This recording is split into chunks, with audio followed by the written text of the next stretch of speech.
lifelong learners that will ask you to join me in the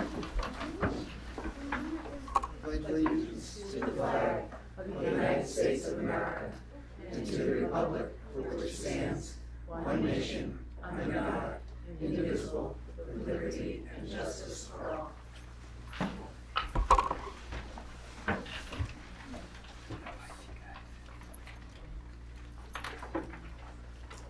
Oral communications, if there's anybody here who would like to address the school committee on any subject not on the agenda, this is their opportunity.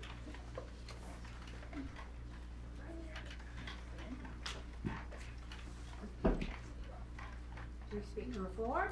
Well, we don't have a podium. You can come up to the table if you'd like, so the camera can catch you.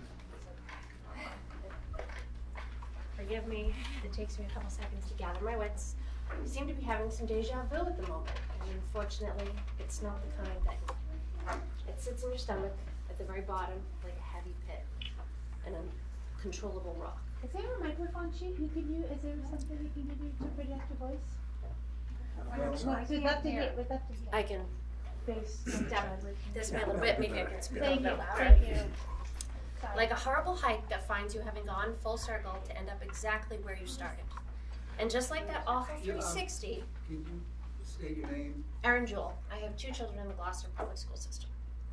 A middle schooler and an elementary schooler. 24 North Kilby Street.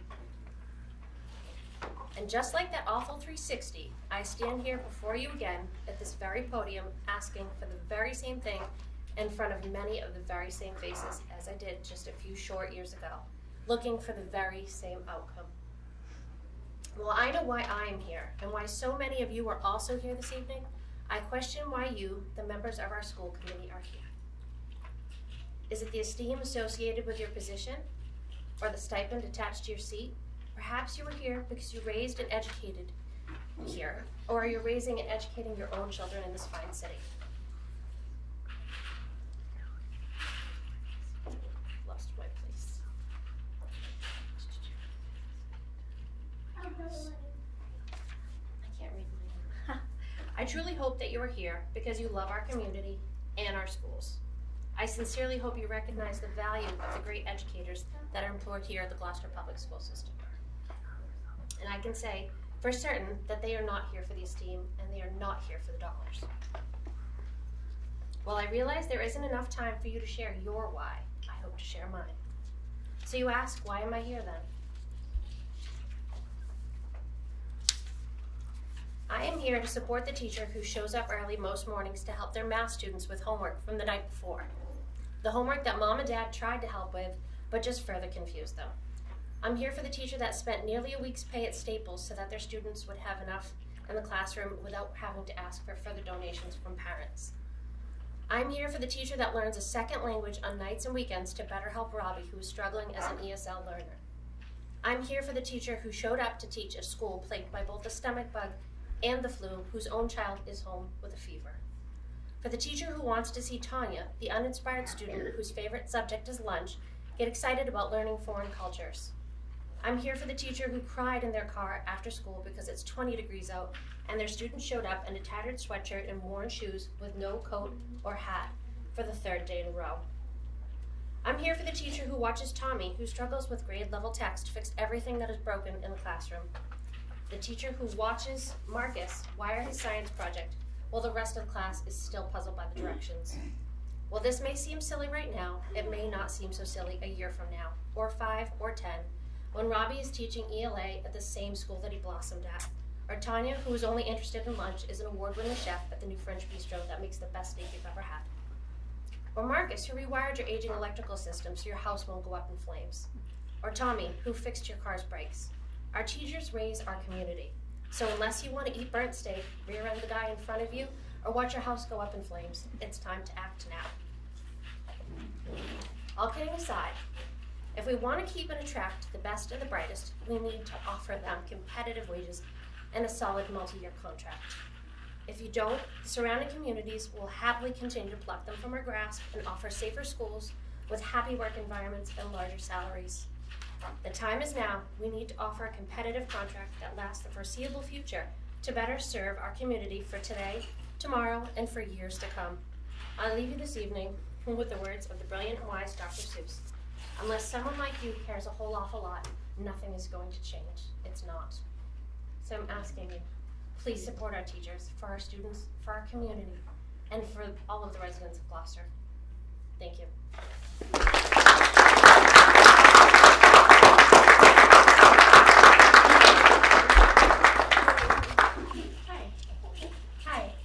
Hi.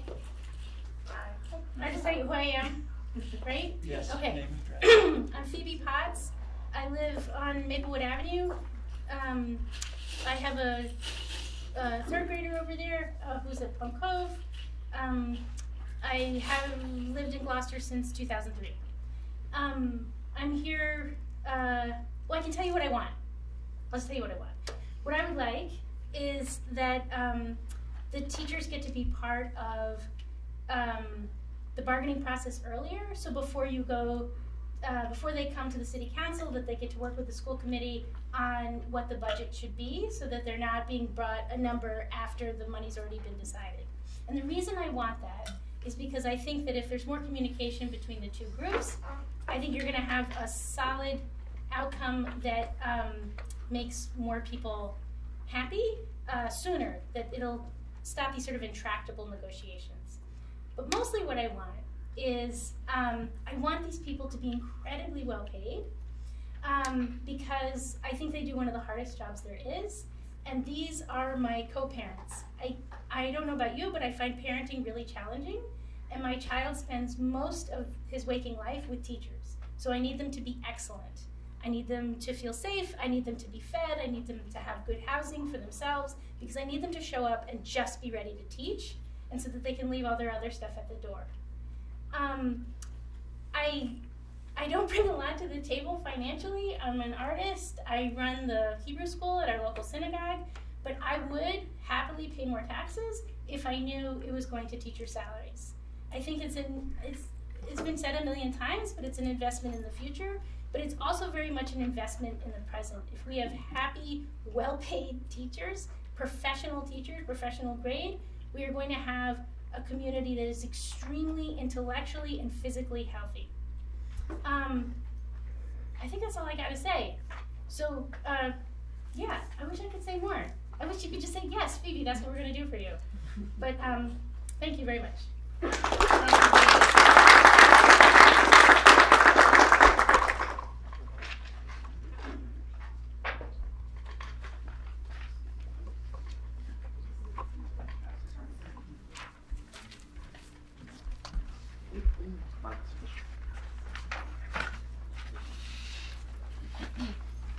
Good evening.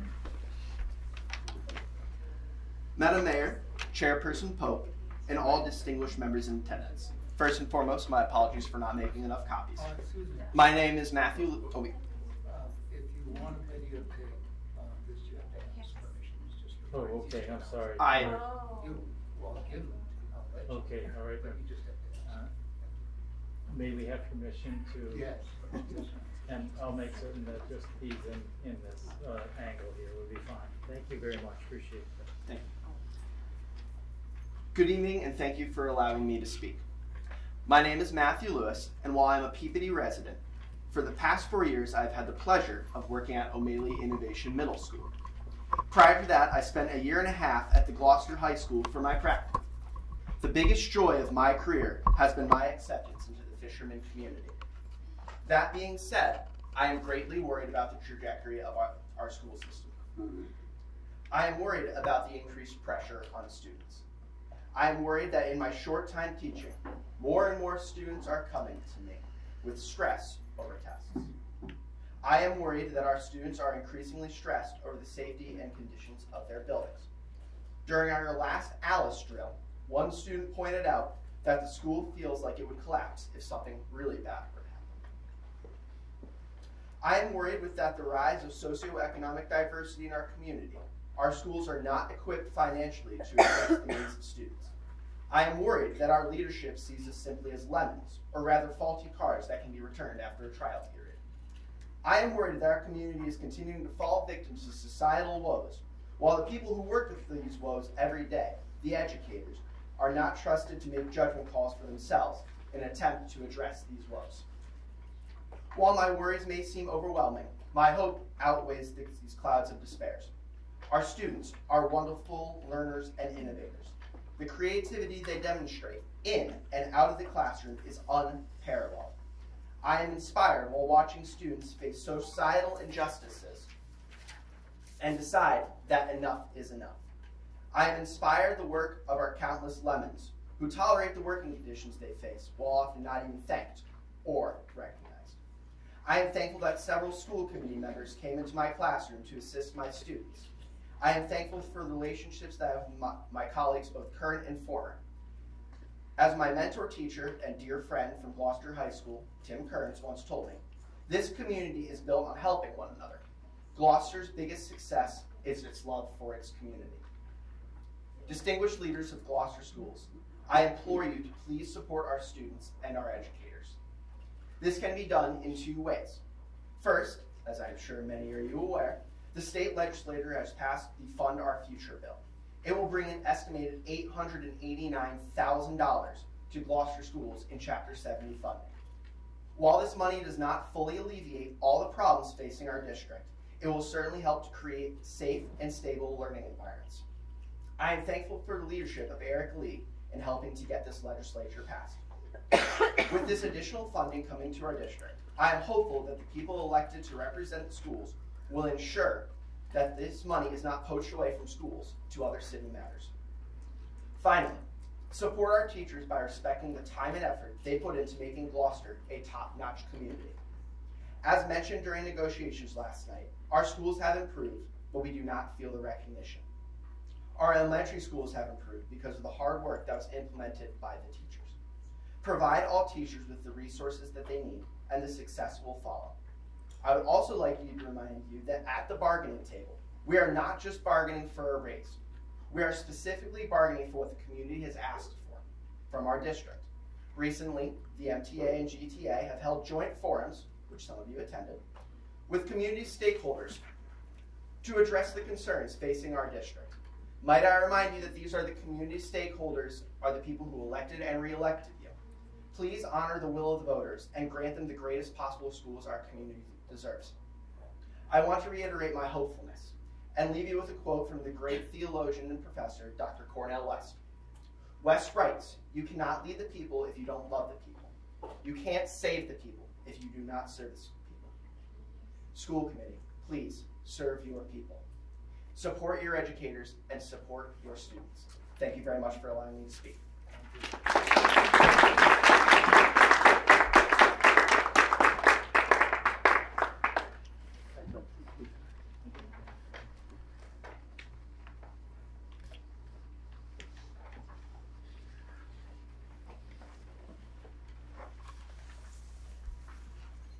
My name's Eric Lee. First off, I'd like to offer my apologies for videotaping, not realizing what it was he had asked me to do that. But most importantly, as a Gloucester High School biology and biotech teacher who's a strong advocate for public school increased funding, not only in Gloucester but around the Commonwealth, I come before you to really bring a tone of collaboration, a wish that we can work together as educators, as parents, as stakeholders, that we can seek a common forum where there can be a civilized dialogue here and respect for each other members on both sides.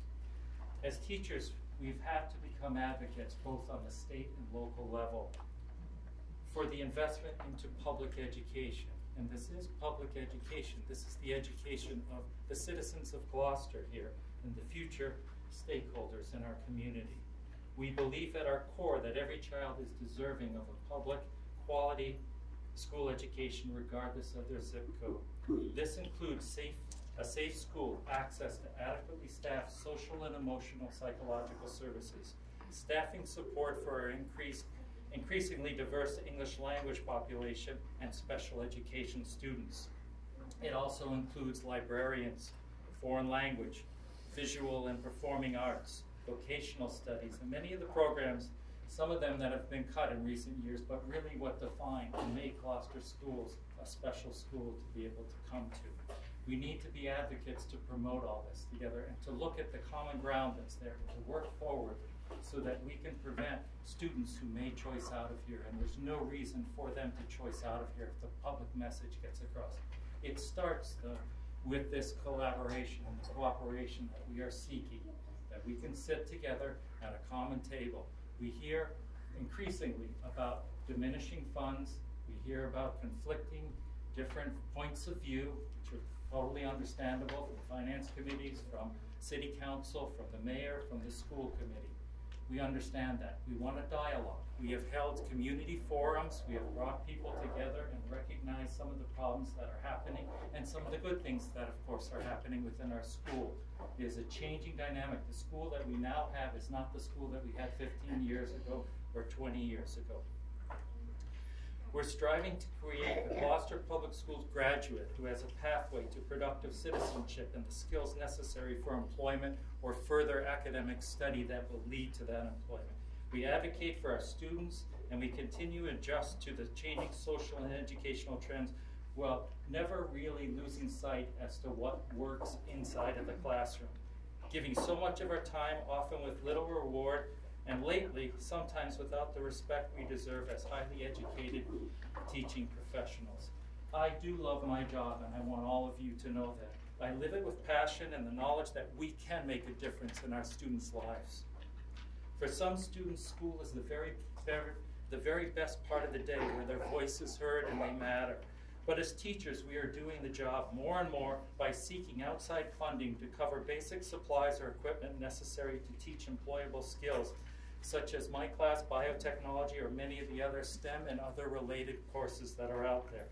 Best estimates that the combined efforts of the GHS Science Department, just alone, have written grants, unpacked and implemented those grants far exceeding $300,000 for science equipment. I say this not for any accolades as well, but I want you to realize that we are doing our job to try to bring in the skills, the funds, the things that are necessary so our students can have employable jobs when they leave here. Unfortunately, as we've seen around the country, teachers are taking a stance and defining our roles as educators and advocates for the investment in a quality education, those safe, adequately staffed, and provisioned place of learning.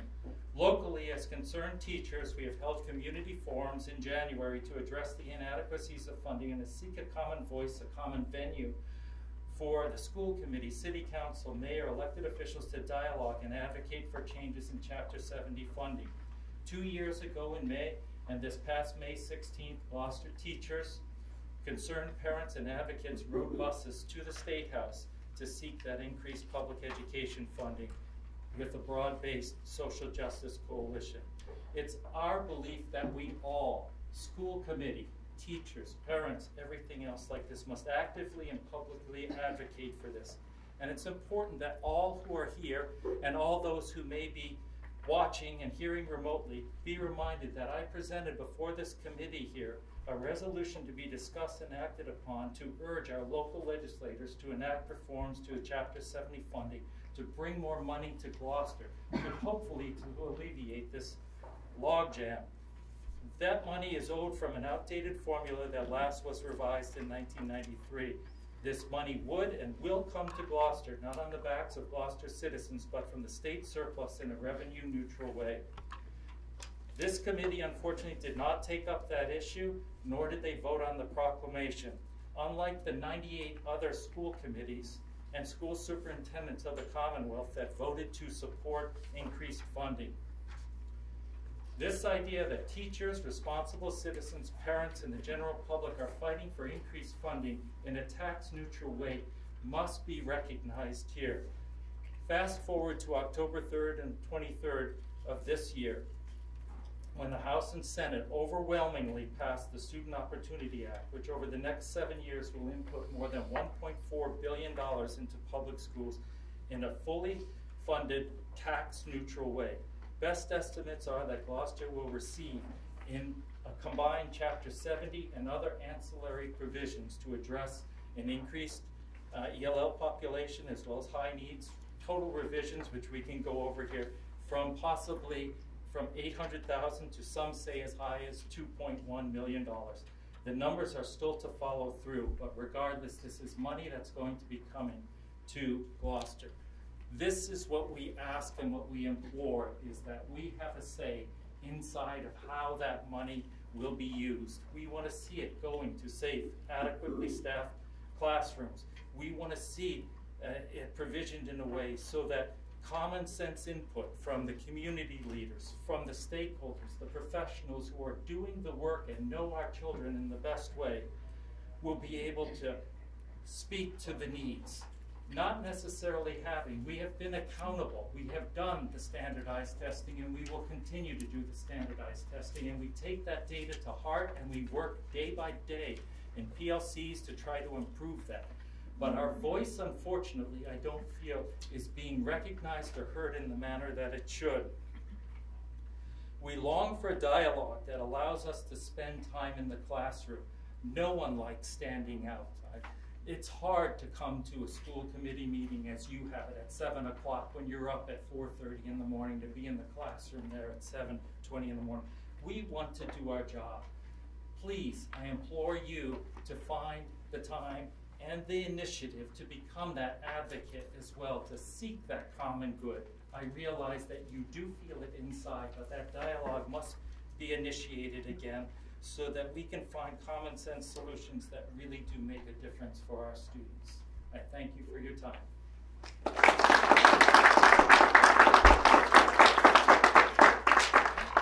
This is the list here I leave with you of the 98 school committees. You know why we didn't sign it? Because it wasn't good enough. Okay. It wasn't enough. Well, That's why we didn't sign it. understood. Okay, that was the feeling then. I take what we could. I was down there in October for both of them, and I realized that we had the money. Thank you very much. Anybody else?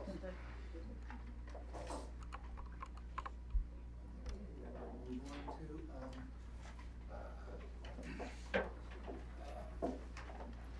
comments from the chairperson. I would just like to say that we do appreciate teachers.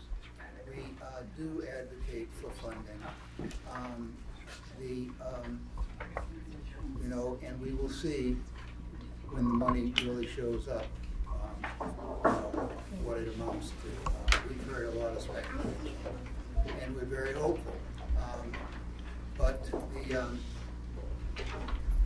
I think that in the future, I would like to meet with teachers if they're interested, and actually go through the process so that you understand the process that we go through to get a budget passed, and so that when we get to that point, you understand what the process is and how things fall into place. Because you could be a great advocate for funding for schools, but you've got to understand where the input is important and where it's.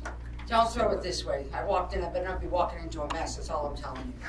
Don't throw it to the city side. We do a budget, you know how to budget, you know how to save, you know how to do the bargaining. Do not put it on the city side, there's no funding, or have them come to the city side and say we're not doing that. You have a great budgeting team, let's work together. I love when I was coming in the last minute. Okay, so. Anyways, as I said, I'd be happy to do that, and we can arrange that however it works, but it'll be, should happen in the, and we have two new school committee members that may be also be interested in going through that process, so. Thank you In for that January, Sounds good. Okay, recognitions. Joel? I just want to recognize Maurice and Samantha Watson for out in the audience tonight. Congratulations on the win. Look forward to working with you in January.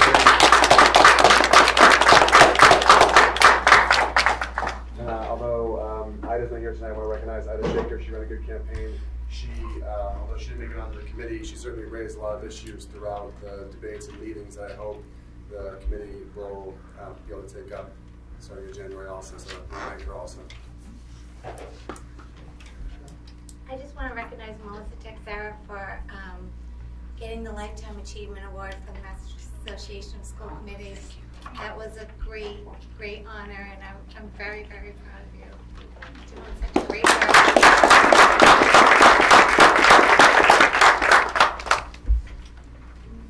Well, I'd like to recognize the Docksiders as well as the Gleeful Eagles, who both performed at the Veterans Day services and really did a fabulous and outstanding job. Anything else? Did we have some championships Sports. happening in the sports? Nothing really. I don't know if that's good news. I think so. They got to a great point. They did did well. the girls field hockey team did very well. Unfortunately, they did lose their conference, Division II conference game, but still very proud of the girls. Absolutely, absolutely. Thank you. You know, just so you know, champions aren't always winners. They're not the top.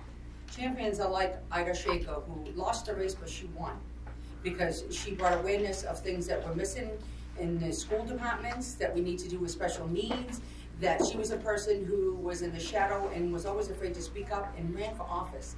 You know, sometimes you don't have to be the number one.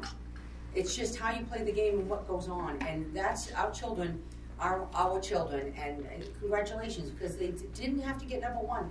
But they are number one to all of us. And the same thing with everyone else who puts himself up for election is because it's very difficult. All of you who are reelected, and even though I didn't have a phone, but I had all these little writings, I was kind of nervous. Mickey Mouse was going to be a mayor soon. But the fact is that, you know what, we need to change the attitude of how we look at things. It's not the top. It's how we achieve it and what we get there, and make sure that when you are climbing that ladder, we're not stomping on people.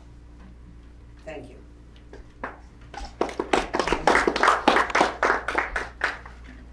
Gloucester High School Student Advisory Council. Just want to introduce myself. My name is Catherine Bevins. I'm a senior at Gloucester High School, and I'm president of Student Council. Since I've seen you last, the seniors had their semi-formal. It was at Ipswich Country Club. It was amazing. It was such a great experience to spend with my classmates and also kids from other grades and other schools. It went very well. Everyone got along. And we also, the next morning, election day, NHS and Student Council, juniors and seniors, worked the polls. I saw some of you there. We all saw you guys. So we greeted people, some people counted ballots, and the senior class ran a bake sale at Gloucester High School. That was very successful. And I'd like to thank anyone who donated or bought baked goods. I hope my mom's banana breads and things like that tasted delicious. She baked 3 dozen the night before, so. Thank you. The Drama Club, Gloucester High School Drama Club, has a fall play. Thursday, November 21st at 7, Friday, November 22nd at 7, and Saturday, November 23rd at 1 o'clock and 7 o'clock. The Thanksgiving football game is coming up quickly. They're playing Danvers, which is a super tough team, but I have faith for the football players. So I encourage you all to go. We will be holding a pep rally on the Wednesday before school. I'm coming up with some good ideas, I hope, that I just remembered today that I actually have to plan it. So I have a lot of fun ideas going on. I want to do some things with the football players and the cheerleaders and the staff and the students all playing a game together. So DECA is selling holiday wreaths. I have people that you can contact if you'd like to buy one. They are $12 without a bow and $14 with a bow, and I believe they do deliver to you. And the class of 2023 freshmen are selling GHS keychains that are actually made here at Gloucester High School, and I believe they're $5 each. So I highly recommend that you guys buy one of those as well. They're very nice. I haven't bought one yet, but I did promise that I would. And then if you're okay, I just want to tell a quick 1-minute story that has a purpose, but it has to do with today at Gloucester High School. So this year, instead of filling my schedule with the typical art and athletic electives that students their senior year often choose, I like to go a different route by signing up for 2 blocks of English language learner peer mentoring. Each day, I work with 13 students in an ELL 1 class from all over Central and South America. These students have often only been in the States for under a year and have little to no English. As a result of this, they often don't understand how brutally cold the New England winters get. Today, I had a student express to me how her body ached and how cold she was. This girl had walked to school in just her zip-up sweatshirt. Even I, who had only walked from the parking lot to the front door, wore a heavier jacket. When I asked her if she owned anything warmer, she told me that she had never had a real winter jacket. I ran out to my car and gave her one of my many heavy winter coats. On my return into the building, I was talking to administration, who also offered their own jackets to the kids who didn't have any. Despite the cold walk to my car that afternoon, I was warmed by the gestures of administration and the gratitude of the kids that had only fared the 18-degree chill in just a long-sleeve shirt. In conclusion, I ask that you, the school committee, and anyone else out here tonight, to please look at home through what I know is often our many winter coats, hats, and mittens, and ask yourself if they are ready for a new home. You can bring them to the high school and ask administration to bring them up to Ms. Sink's room or to me, or to the next school committee meeting. Thank you for listening to my slightly dragged out story, and I thank you all in advance for any donations you may have.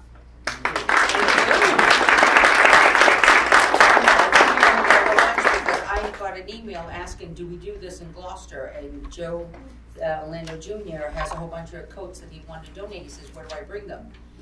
And so definitely, Joe, if you're watching. In the past 2 months, I've had 2 new students enter the ELO 1 class. And like today, they come in just like a flannel shirt, which their parents buy thinking, this is warm, like I'm gonna get warm. And often some of these kids don't even have heat at home. So the winter coat, they might be sleeping in it. So even though I'm a whole lot larger than this girl that I gave a winter coat to today, I was like, I texted my mom, I said, Mom, I'm sorry, because I ran out of the house today, and she goes, did you bring a coat? And I was like, I'm driving to school, I don't need a winter coat. And she was like, in case your car breaks down. And I told her, I'm sorry, Mom, I did give away my winter coat today, but I've already gone home and I've purged all of my things, and I encourage you all to do the same, because they really need them. And there's always new kids coming to the school system, and they don't understand how cold it gets, so. Thank you. Let's go right on Facebook, moms. Let's go. Any questions? Thank you. I'll see you next year.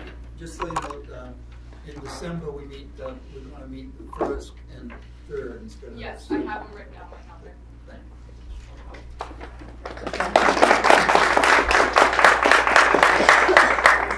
Okay, consent agenda. Are there any items on the consent agenda that anybody would like to remove for further discussion? I move that we approve the consent agenda. Second? All in favor, say aye. Aye. Opposed? It's unanimous. We'll move on to deliberations on educational issues, and first up is the special education update, and our special education director, Mrs. Wakeman, is here. Thank you, Chairman Pope, Mayor Dakin, and members of the school committee. I thought tonight I'd do 2 things. I want to talk to you a little bit about some of the trainings that are going on in the district for special education paras and teachers.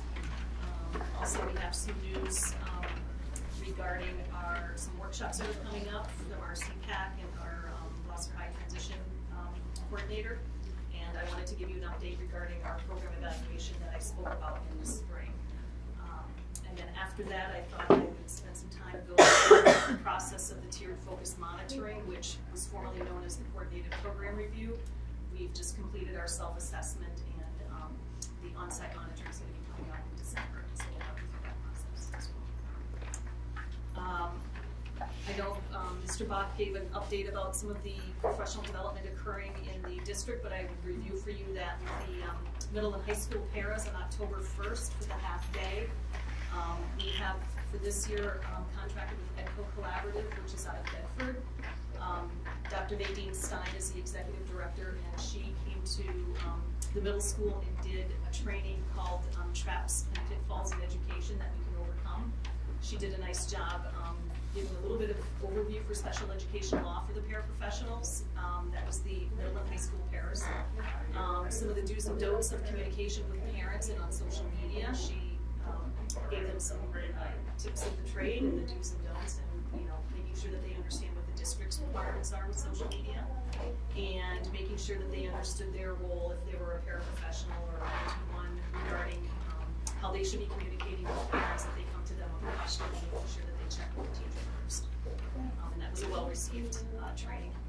On November 5th, the full day PD, the same presenter presented 2 70-minute sessions, which was a workshop that I had requested for fading support and helping students become independent learners in the classroom. She talked a lot about the zonal proximal development and making sure paraprofessionals are sort of fading closer to students and then fading back when they can see that they're becoming more independent learners. She did spend a long time talking about recognizing the learning styles of different students and how to help accommodate those students in the classroom. If they're visual learners, what you can do to accommodate a visual learner. If they are more tactile learners, how you can accommodate a tactile learner. And then she spent the rest of that workshop then talking about least restrictive environment and what does that mean when we talk about that for students, and how paraprofessionals are very important in helping accommodate students so that they can move on to a less restrictive setting. On December 10th for the half day, she is going to be presenting a workshop on cultural competence and implicit bias, which is something that the whole district is participating in as far as a topic for this year. On February 4th, the half day, she will be giving a workshop for paraprofessionals on how they can support English language learners in the classroom. The reading coaches have been working to put together some workshops for all staff, including our special education teachers and paras. On October 7th, it was the first day, and it was October 7th and 15th. It was a 2-day training on the use of RAVO. RAVO is a multi-sensory reading instruction for students that fall into the at-risk category on some of our district measures. You can use the RAVO intervention as well with English language learners, and it is identified as a Tier 2 or Tier 3 instructed system of learning teaching of reading. So that was October 7th and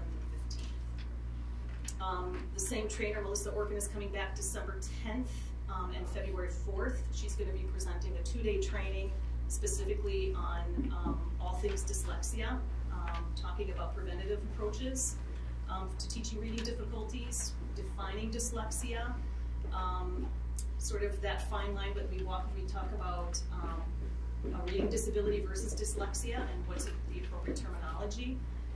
And she will also be reviewing the use of technology and working with students with dyslexia.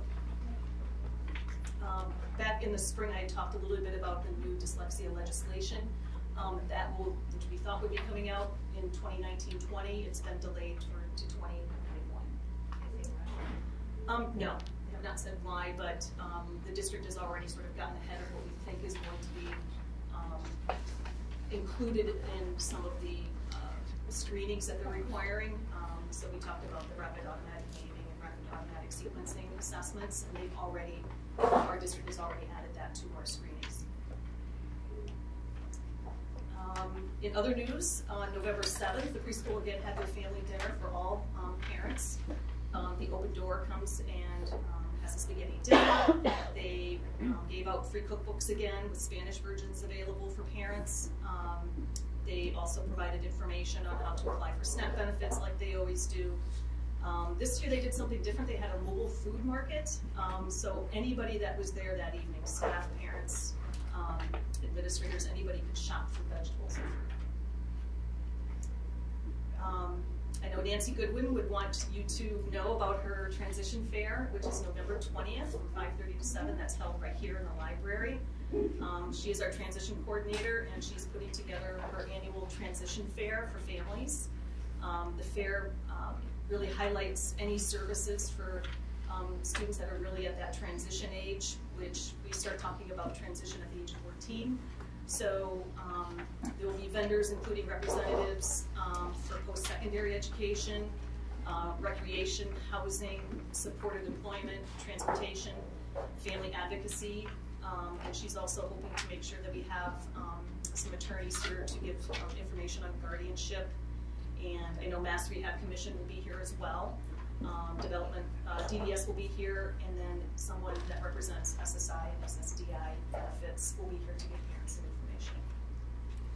It's always, we had a big turnout last year, but the library was well attended. When is that here again? It's November 20th from 5:30 to 7.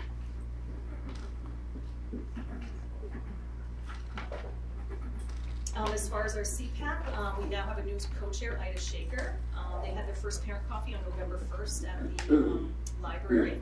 Haven't heard about their turnout yet, but I know that they were asking parents to bring their concerns or any needs for training. The first workshop sponsored by the Federation for Children with Special Needs will be in January. That will be our basic rights workshop.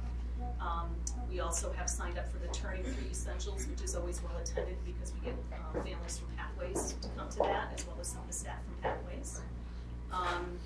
They also chose Understanding the IEP Process as another workshop for the spring. And I know that Dawn is looking for some speaker from the Federation to present a workshop on executive function disorder, as well as someone which we may be able to get internally here in the district on understanding psychological evaluation. Last spring I talked to you about our program evaluation of our pre-K through 5 autism programs. So Sally Smith met with our staff in September and spent, I would say, 2 weeks going between Veterans Memorial and West Parish School and our preschool, observing, talking to teachers, talking to paraprofessionals, talking to speech pathologists, BCBAs, OTs, PTs, myself. Spent a lot of time observing, looking at our data and how we take data on students' behaviors. And I am due to have a draft report any day.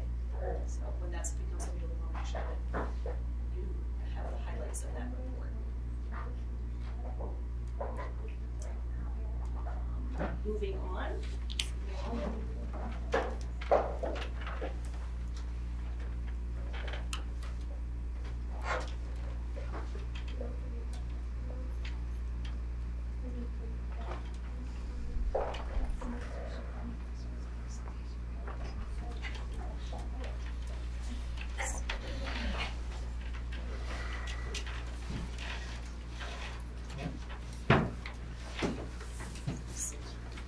A lot of discussion tonight about how to set up, so I hope you can find a comfortable way to view.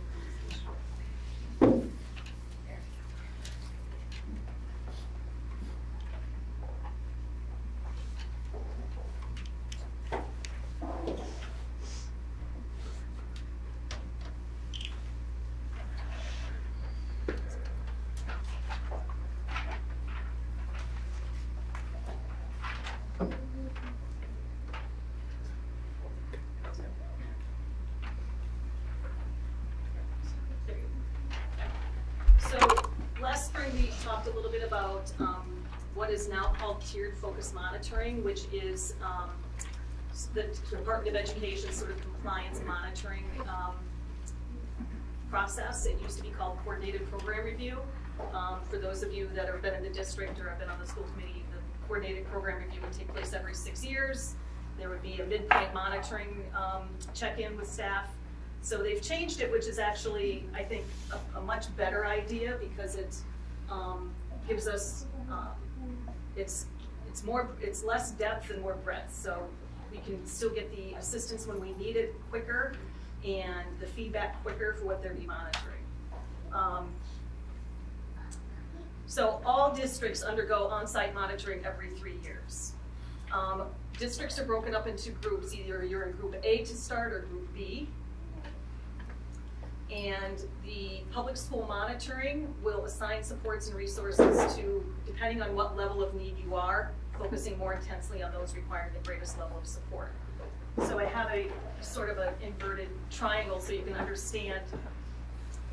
If you're in level 1, it's really self-directed improvement. Level 2 is directed improvement. That's where we are assigned to the level 2. 70 to 80% of districts fall between level 1 and level 2. The further down you go on the triangle, that would be more intensive intervention from the Department of Education. So they assign you to one of those levels according to the information that they get through the program resolution system or through the school safety and discipline reports. So they take that data from those two areas and then they assign you to a level depending on that data. Some of the standards, these are actually all of the standards that we have been asked to provide our processes or any data that we have in reference to these standards in both civil rights and special education. So being in Group B, everybody has these standards that they will be looking at for compliance.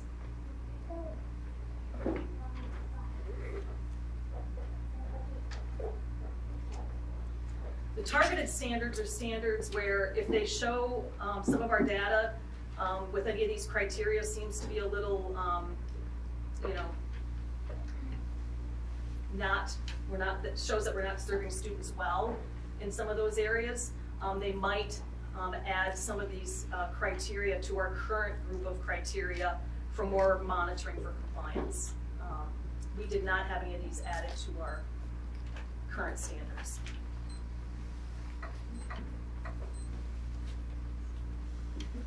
So this is just sort of a timeline, and when I say it's a continuous monitoring plan, so we are actually starting in year 3 because we're Group B. We went through the self-assessment last year, so that was a year-long process. The self-assessment really includes just gathering all of our data and all of our proof that we are actually in compliance with some of the criteria. It's through a web-based monitoring system, so it's uploaded and our compliance officer reviews it, and we'll continue to ask for more data as they see fit. Year 4, which is what we're in right now, is our on-site monitoring. So between year 4 and year 5, what they'll do is they're going to come on site, they're going to do some interviews with staff, and I'll show you what that's going to look like. They will also be visiting buildings, looking at special education spaces, looking at the ELL spaces. Really what they want to see is that there's similar looks to classrooms, that the equipment is, the same as the same equipment in a typical classroom, that all learners are getting the advantages of any types of technology and other equipment that are available to all learners. They don't want to see differences in special education looking rooms compared to a regular classroom. From that on-site monitoring, if there's any deficiencies, they'll put us into a continuous monitoring loop, and that will occur between year 5 and 6. And I'll go through that a little bit more. So just reviewing, we did our self-assessment and submitted it to the PSM. They review the self-assessment and they develop the on-site activities, which is what we're going to be doing in December. They're also going to be issuing parent surveys. So they have a list of all of our emails, parent emails, and they're going to be blasting that survey out to all the parents for them to complete. The visit will include an interview with our CPAC chairperson, the superintendent and assistant superintendent. They'll interview me, our principals, some guidance counselors, teachers, and again, they will do a facilities tour as well.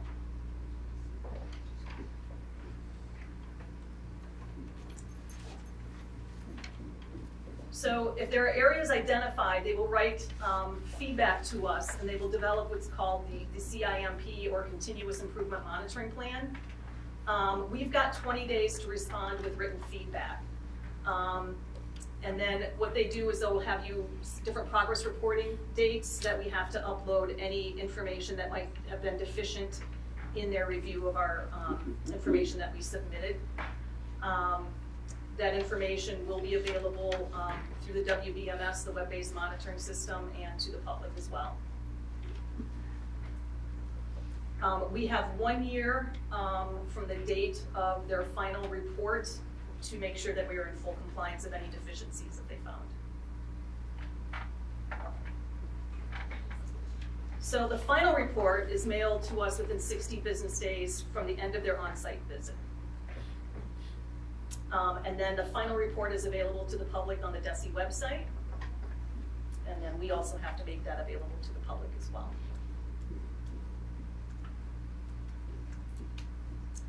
Any questions? The on-site monitoring, you did a self-assessment. Do you foresee any challenges within your own self-assessment? Do you feel you have the resources in place? Like, did you find any? So these were the areas that they looked at for our self-assessment. Yeah. They looked at licensure, registration of educational interpreters, professional development, whether or not our PD had our confidentiality resources available. At the time, I mean, right now we haven't received any feedback that we were deficient in any of those. I don't know, Greg, were there any, did you receive any information back on the civil rights? Yeah. It'll be interesting to see what they say about the schools when they talk about, you know, adequacy of spaces. That will be something I'll be looking for. It'll be interesting to see what they say after they get parent feedback. Yes, yeah, I'm interested in that too. Absolutely. So at this point, you mentioned that the additional standards not have been assigned to us this time. Correct. Are we beyond the period of time in which those would be, or is it still potential that through this review that we're in currently? I think we're past that. Okay. Yes.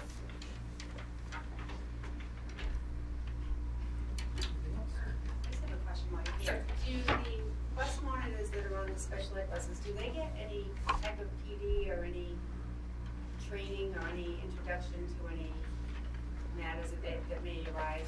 So Kim within Anderson, their jobs? yep. Kim Anderson and I, Kim Anderson is one of our district BCBAs, do training in October with the bus monitors and the bus drivers. It's a pretty standard training. We kind of go over the same things all the time because by October we know what some of the students are presenting with. Kim has made little toolkits for the bus monitors, little, you know, sort of make what you call Mayor Johnson symbols or little picture cues so that if a student is, you know, has unsafe hands, instead of saying stop or keep your hands to yourself, it's just a safe hands picture. So in working with some of our kids that don't respond well to the verbal, sometimes the visual works better. Kathy has modules that they have to watch online at her training site, but the more, you know, meat and potatoes really happens with Kim and I, and it's a good time for them to ask questions about some specific things that are happening on the bus that we can troubleshoot with them. Thank you. Any other questions? Thank you very much. And we will move on to our next item. Thank you, Mr. Chair. If the school committee recalls, last year we entered into a construction craft labor partnership with the Essex Agricultural and Technical School. And with this a situation where we sent a number of students, between half a dozen, 12 starters, and they spent their mornings at the high school, and then they went out to NSAT and received training in landscaping, masonry, and carpentry. Recently, NSAT has applied for secondary level Chapter 4 partnerships, one for the construction craft labor partnership, but also for a partnership program in advanced manufacturing. And recently, these were approved by the Commissioner of Education. That gives them a Chapter 74 designation, which also then has the Chapter 74 funding associated with it on a per pupil basis. And the program has been expanded to include Gloucester, Peabody, and the Salem public schools as well. So this is a very strong sign. The Department of Education has been looking for creative ways of incorporating and including more students and giving more opportunities with respect to vocational and career training, and they have now officially sanctioned these two programs. Do we know how many students are this year? Or may continue from last year? Yeah, 6 from last year, and they've also recruited about an equal number of juniors as well. Item number 2, turnaround grants. This has to do with the sustained improvement plan that is now required for the O'Malley Innovation Middle School, as well as the implementation of the turnaround plan that was developed by Gloucester High School last year. We recently received the information regarding the grant. It was delayed. It came out just a little while ago. It actually came in today and was turned around and sent to the Department of Ed as well. The total for this particular grant for the two schools is $30,000. I believe designated 20 for the high school, 10 for the middle school. Are we varying that in our application at all? Yeah, just slightly. We are allowed to flex a little bit on the total allocation and balance between two schools. So it's a 17,500 for the high school and 12,500 for the middle school. So we raised it a little bit and lowered it a little bit. And it primarily is funding initiatives that have been put in place, work with keys to literacy, keys to comprehension, and to support peer observation teams, and a fair amount of funding to support teacher teams working together in the afternoon after school, so some outside of school time for PLCs to extend some work on topics that they have self-identified.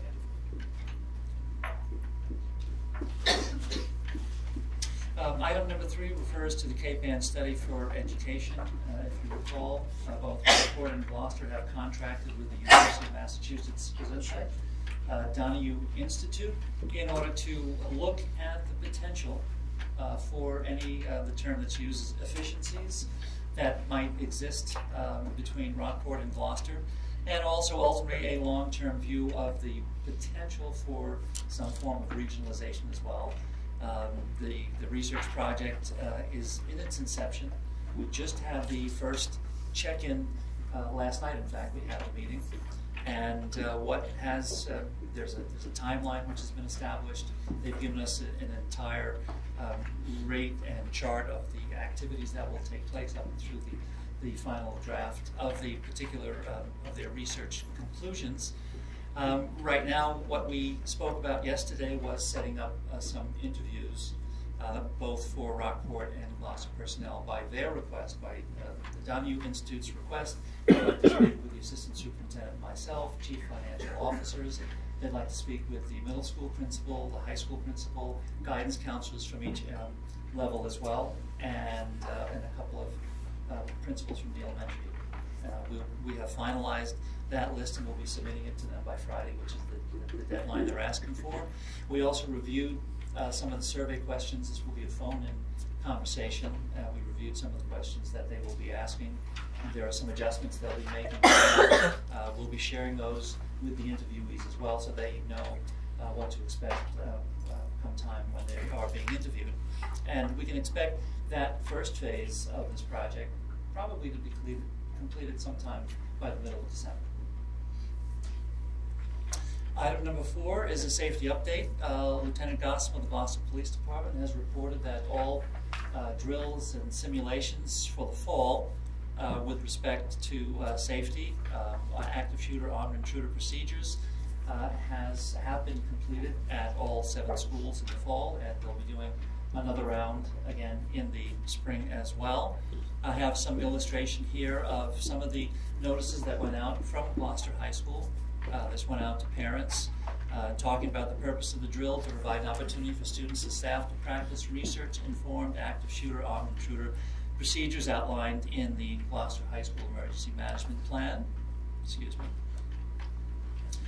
It also outlined Alice principles of calling 911 immediately, locking down if evacuation is not safe, communicating the intruder's location in real time, and distracting the intruder in the most dire of circumstances if necessary, and to evacuate when able to do so. There were information sessions held for parents and guardians, information training for grade 9 students who are new to the high school, and some reminders and a review of ALICE procedures with grades 10, 11, and 12 as well. And as always, they made sure that they had social emotional support for students who might be susceptible to a reaction to these kinds of situations, both before and after training as well. Item number 5, last, is that we have sent some information along to the high school, to the guidance department in particular, about support for advanced placement exam fees for students who might be economically disadvantaged. There's been some restructuring and shifting as to where the available monies are based upon some federal regulations, but there is money available through Title IV Part A. The College Board also provides an AP reduced exam fee, and last, the State Department of Ed provides an AP subsidy as well. So those are 3 options that our guidance department can assist some of our high-need students with respect to exam fees for advanced placement exams. Any questions? Motion? That we approve the superintendent's report. Second. All in favor, say aye. Aye. Mr. Chair. Chair. I have to apologize, I have to leave. I do have a report on the CO and vape detectors, but it's not in time. Some more information that I got yesterday and today. We're taking it up again next week with BNF. So at the next school committee meeting, we will be full comprehensive report on those. Excellent. Thank you.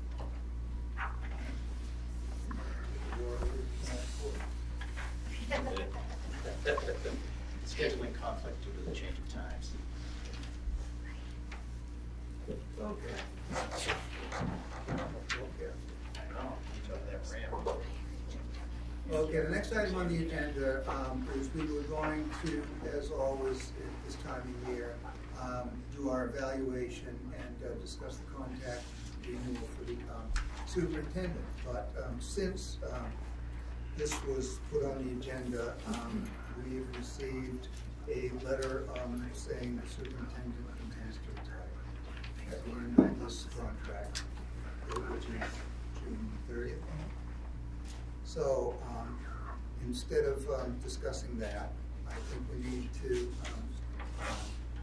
at least refer out to the appropriate subcommittees to move forward with the process. There's a number of things that we're going to have to do if we're going to do a superintendent search and all of the associated interviews and things involved in trying to hire a new superintendent. It's sort of a short window. There are 2 associations in the state that I know of, that there may be more, that offer assistance in superintendent searches. One is the Massachusetts Association of School Committees, and the other one is NESDAC. So I'd like to refer to the Personnel Subcommittee to come back at our next meeting with a report on steps that they feel we need to take to implement a superintendent's search. And I'd also like to refer to BNF, because there's going to be, this costs money, not a tremendous amount of money, but to identify the funds that they're not budgeted. We'll have to find some money to support these the process of searching for a superintendent. So, any questions? I just want to be clear, so the next meeting in 3 weeks, you want the personnel subcommittee to come back with steps to start a search? A recommendation, so if you, whether we're going, there's going to be a process. I've been involved in a number of superintendent searches, and they can go different ways. This is ultimately the school committee's responsibility to hire the superintendent. Generally speaking, the 2 that I've been in, you've been involved in a number of them also. And you can hire a consultant. They will do some of the legwork of advertising, doing a description of the district, which is usually accompanied by in the job description. And and then sort of setting criteria. We're going to have to set criteria what we're looking for. We could demand a doctorate, or we could demand a master's. Also, there's a number of ways of going about it. There's a lot of decisions to make. So I would like to see some recommendations about how we move forward. And then, as I said, we need to go to BNF as well to identify the funds to support. Right. So with that being said, 6 months, haven't done 5 superintendent searches in the past 5 years or 6 years. There's some questions I would have before we could even get to this point, and I'm not sure if they need to be made tonight, or at least some guidance. So 6 months is a very quick turnaround to put a superintendent in place. So I'm just curious, as we start this process at personnel, if the school committee is willing to entertain the idea of getting an interim in place so that this process is not rushed, which changes the recommendation a little bit. So you can focus on getting an interim and then going through the very collaborative process of putting a superintendent in place? Or is there an expectation that in 6 months we're going to have someone in place and you want that quick recommendation to come out to the committee? So I think I need a little bit of guidance. And also, BNF would have to determine, first we have to find out if the cost of the services is a bid process, which I don't know the answer to that question, and determine some sort of salary, because I've heard that there's an ability to put it out there that we're seeking a superintendent, and with that you may need a salary, so BNF would have to come up with some sort of comparable or competitive salary sooner than later that could change after the interim stage if we get that. So in other words, there's a lot to this. It's not quick and simple. So I guess I would want to get some sort of nod before we start this very quick recommendation coming up in 3 weeks of whether the committee is willing to entertain an interim position as part of the process, because there's 2 different ways to approach this. Joel? Would it make sense for that discussion to take place at the personnel subcommittee, and then as part of the recommendation back to the full committee that you're recommending one direction? You can explain here the 2 directions are. We recommend one or the other, and with the school committee, with that board, will be able to, make an informed decision whether they want to push, or try and give ourselves more time. I think what I'm looking for, and I'm open to input on this, is I would think that what we'd be looking for is a recommendation for personnel to look into what needs to be done, and come forward with both the pros and cons of either going to a intern or going to a full search, or maybe a combination of both. Having an intern as a backup if we don't get the applicants that we feel comfortable with. So we're just starting this. Like I said, it's been done in a number of different ways, but that would be the first.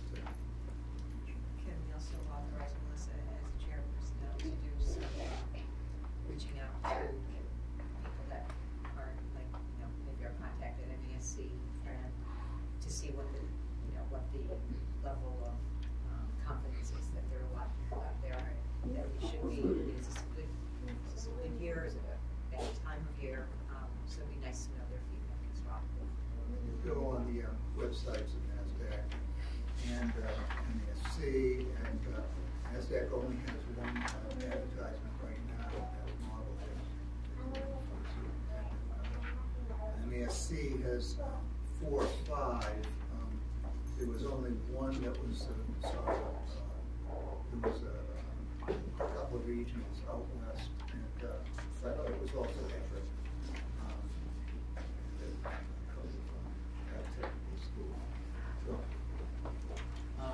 So that's the kind of information that we would like to see across the full committee, so we can chart a course at our next meeting.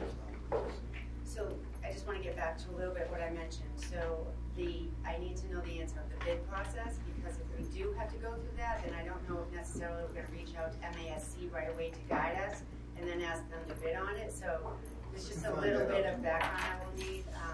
I have a feeling we don't need to do it, the bid, and if that's the case, I know the 5 searches I've done is with MASC, and I know how helpful they are, and I would want to bring them in right away.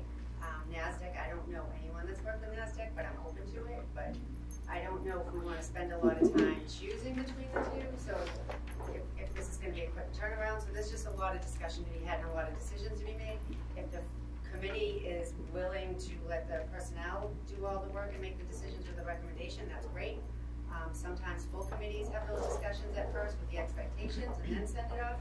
It can be done either way. I just want to be clear on what the responsibilities are coming out of personnel subcommittee. So I might be calling you with questions. Just we can find out about the bid process tomorrow. Okay. And you know, any other questions? Okay. I'll work with you. I can get the list. Yeah. Would we, well, I just say some, you know, is it personnel or is it full committee? And maybe.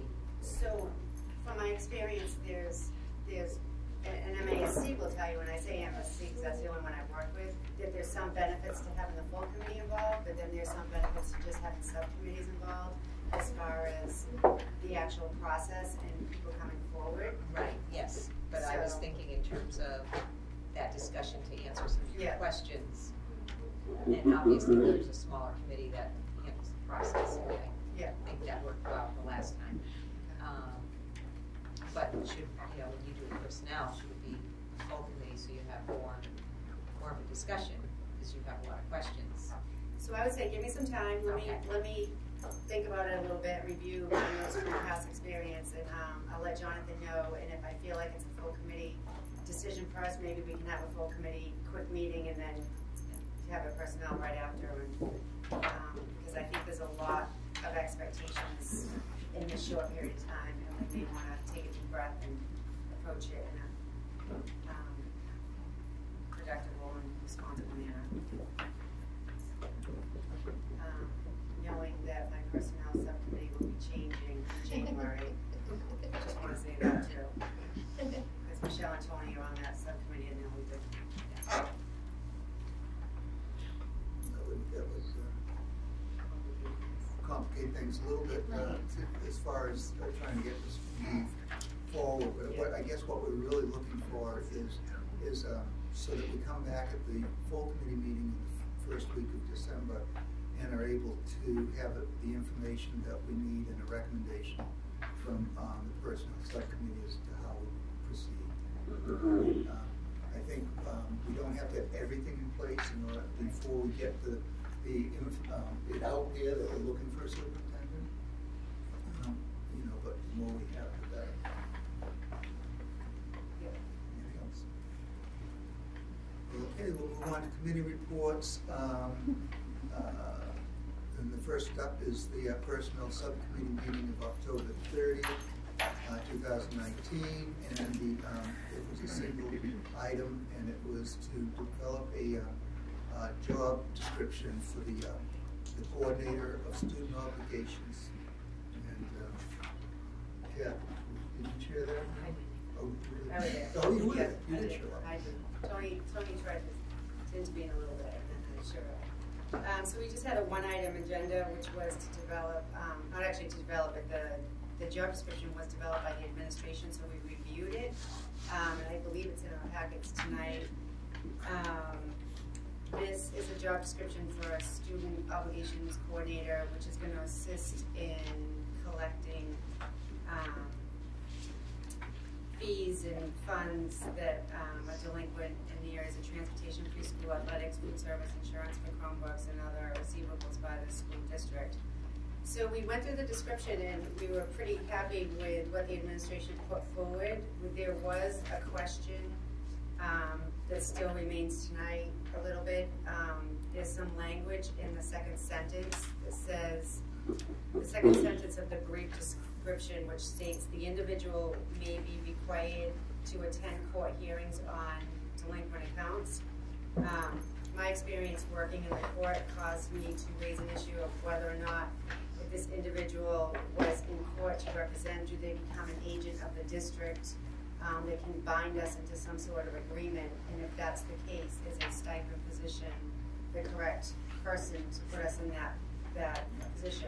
I'm hearing that this job description might be changing a little bit after a result of talking to legal, so I don't know if there's any input. We need to resolve that before we vote on it, because there's likely going to be a change.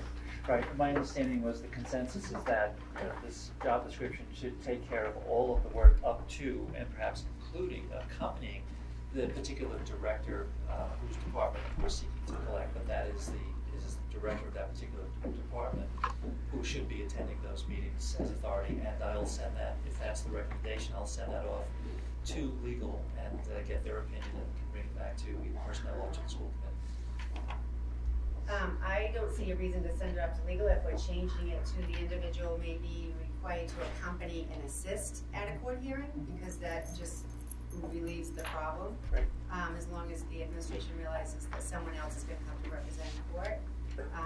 If that's the case, I would follow the recommendation from the subcommittee, which was to recommend that this job description be approved.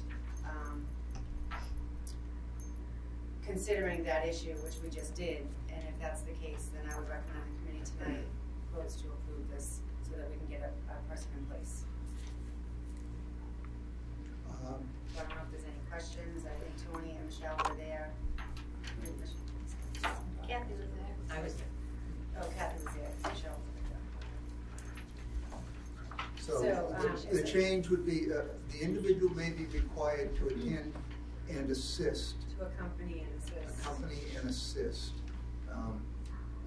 at court hearings on delinquent accounts. Yeah.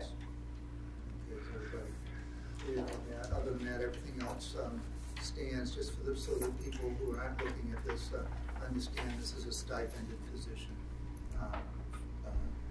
Excuse me, Mr. Chair, accompany and assist the director, the department director who has responsibility, or something along those lines. I would push back on a little bit on that, because in case that director wasn't able to go to court that day, you don't want that specific person in there, but just to say accompany assist, it just means that whoever is going, they would accompany.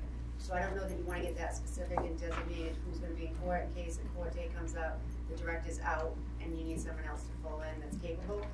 So I would just leave that discretionary and just focus on what the requirements are of this person.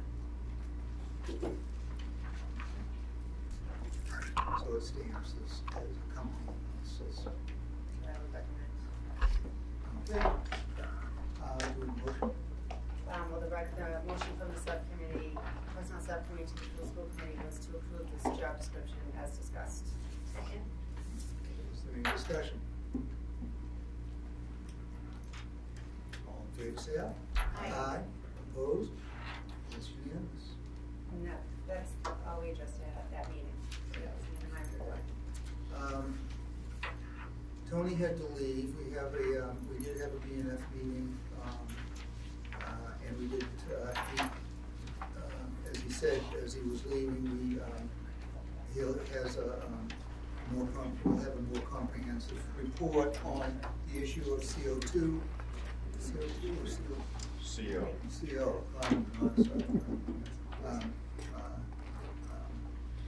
Detectives as well as vaping detectives, but we did look at report out on the rest of it. I'll report on what I remember. We don't have them. Great notes. Okay, so in terms of district expenditures, we are looking fine in terms of working within our budget for the year. We reviewed the open tickets, and everything looks good in terms of DPW getting to our open items. Major outstanding that we were concerned with.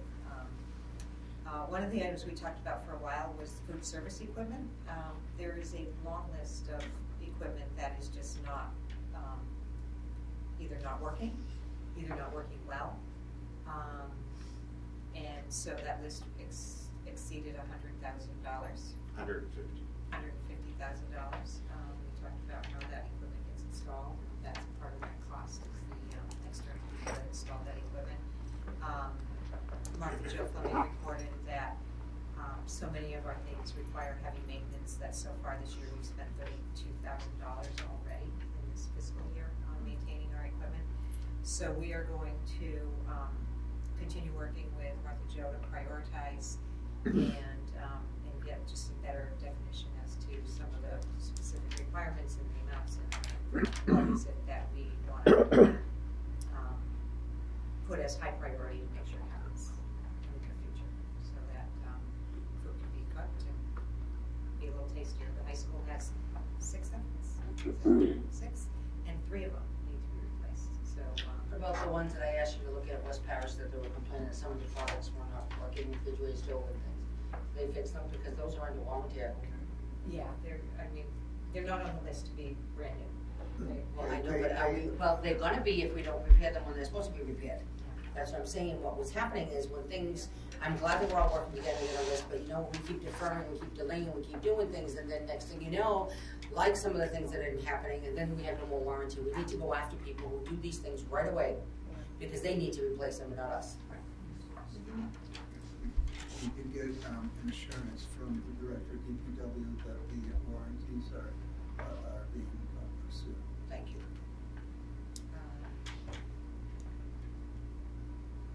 We reviewed and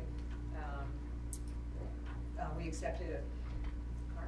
Yes, the car. Yeah. So we accepted a car. We reviewed an advertising draft that would go on the food service vehicle that was submitted, and so we are waiting for yet another redraft on that. We talked about walker safety as it relates to just gathering more information from the police department on safe routes for kids to come to school and any issues we may have and what solutions we may be able to come up with to better address them. I know this past summer the project happened at O'Malley where there's some saving sidewalks on the way on Cherry Street.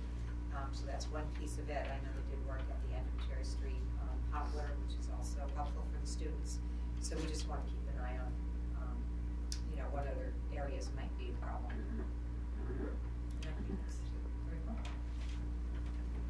Can I ask that, being up at their next meeting, I'm sure you're going to review that list from Martha Jo, come up with some sort of timeline, prioritizing a timeline. I wouldn't want to see this wait till end of the year money comes, especially if the stove's not working at the high school. So if we can do something more immediate than later, so just some sort of recommendation of timeline to purchase at least some of the equipment that needs to be done, because we hear in negotiations about the poor conditions, and we want to be able to address it. And part of our discussions did bring up some funding sources, some ideas on that. We're going to bring this back up at the next BNF, and we're going to get some input from the CFO from Gary about what funds may be able to be tapped to replace some more pieces of equipment. All right, we will move on to our action items. We have 2 grants from Gloucester Education Foundation, and the first one is for $7,500 for the O'Malley Aquaponics internship project.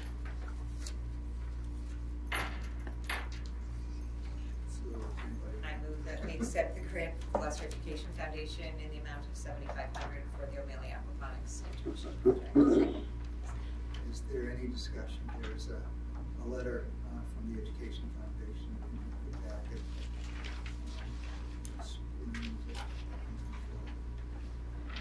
I can give just a little bit on this. So part of the funding for aquaponics, there has been some donations that come in specifically for bringing in a teacher or an intern from Salem State University to work with the kids. So this has been quite a positive experience both for the intern who's looking for real life experience and what they bring in terms of knowledge and also a boost to the program as well. So that's the purpose of this.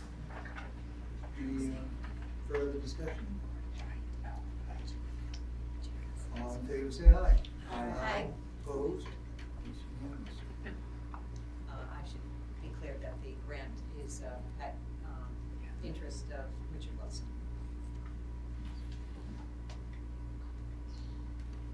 Okay, and the second one is for $2,949.99 for the GHS Carpentry Department for a helix planer cutter head. So moved to accept. Second. I can explain to you what that is if anybody wants to know. All right, but it's an upgrade of the equipment to something that is substantially better. All right, do we have a motion? You did. I did. All right, all in favor, any discussion? All in favor say aye. Aye. We have already done the job description. That's the funding of it. I think if you want to be in it. Okay.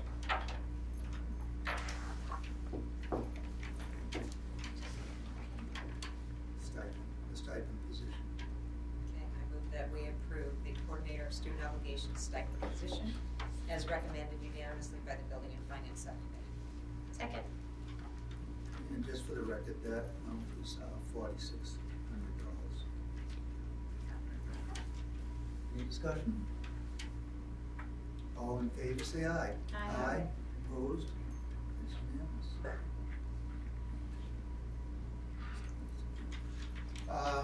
Massachusetts School Building Authority project update. We went to MSBA today, Superintendent John Dunn, and Amy from East Gloucester, as well as a team from Dorn Whittier, and our bonus project manager, Tom Ellis. We presented in schematic program. This was the facilities assessment, and it was a facilities assessment subcommittee looking at the relationship between the educational narrative and what we're requesting and why, and its relationship to the layout that the architects have put together. And couldn't have gone better, quite frankly. Yeah, it went very well. We were very pleased with the presentation. We will be going back. They will make their recommendation to the full board. The board, I believe it's December 4th. December 4th, we'll be going back. The full board will vote on that.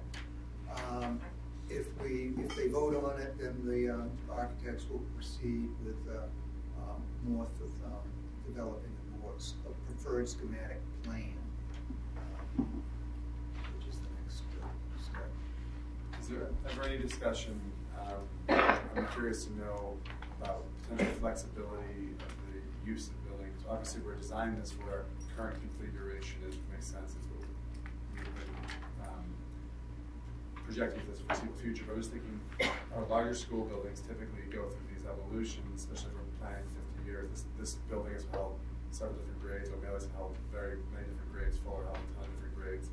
And so curious whether the space being built to meet the guidelines for a K-5 facility, if it makes it wholly inappropriate to ever be something outside that, or if there's capacity that if we ever, as we have multiple times in the past, moved to different configuration grades for buildings, you wouldn't be stuck with what allegedly 3 new buildings that are very much only used for one, only able to be used for one thing. Early on in the process, when we were discussing the enrollment, I didn't talk to MSBA about that, and they said, we want a set plan.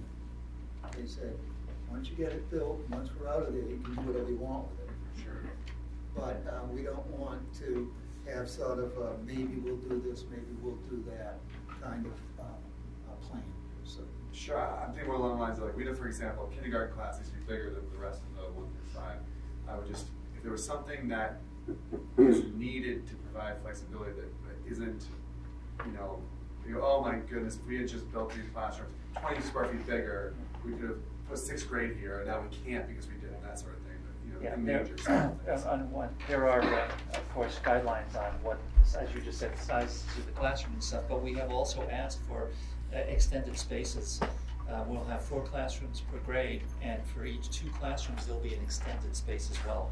It could be for small group instruction, it could be for project-based learning, it could be for if there's co-teaching going on and they want to mix up different groups, but it creates a considerable amount of flexibility. Second, the library itself is going to be sort of a tripartite kind of configuration, meaning that there'll be area for literacy, there'll be area for projects and science and for exploration, and a whole host of a variety of different ways that teachers can use for instructional delivery. So there is flexibility in the design, and then of course what the FAS committee, the Facilities Assessment Committee, is looking for is how is the architectural structure going to support what the educational narrative is all about. And you know, they did a great job.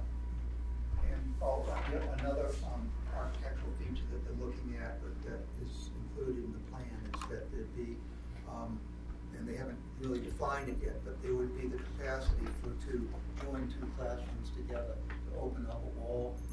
So if they were doing co-teaching or some sort of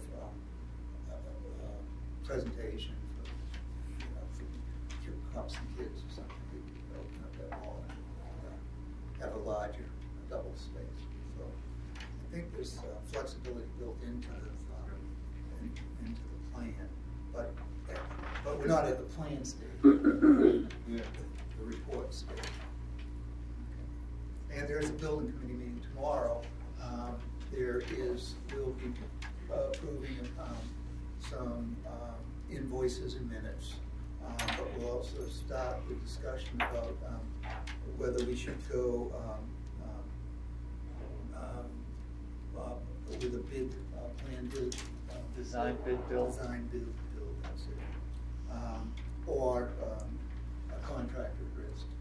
So that's, as we know, that's the way we went in West Parish, was the contractor risk. The difference there is you're bringing in the contractor before the building is completely designed, and the advantage of that is you get the contractor saying, giving you input as they design the building, so you don't do, you know, put that pipe over there, you know, that won't work, sort of thing. The disadvantage is it generally costs you a little bit more. We'll have that discussion, or at least start it. We won't make that decision. We'll get the information. I don't think there's anything else on the agenda.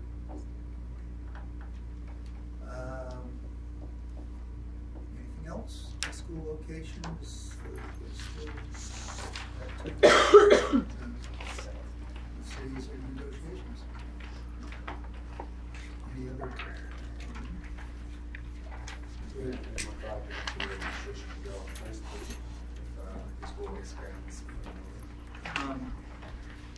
No, I mean, we haven't discussed it, so we need to probably go to be start talking about it.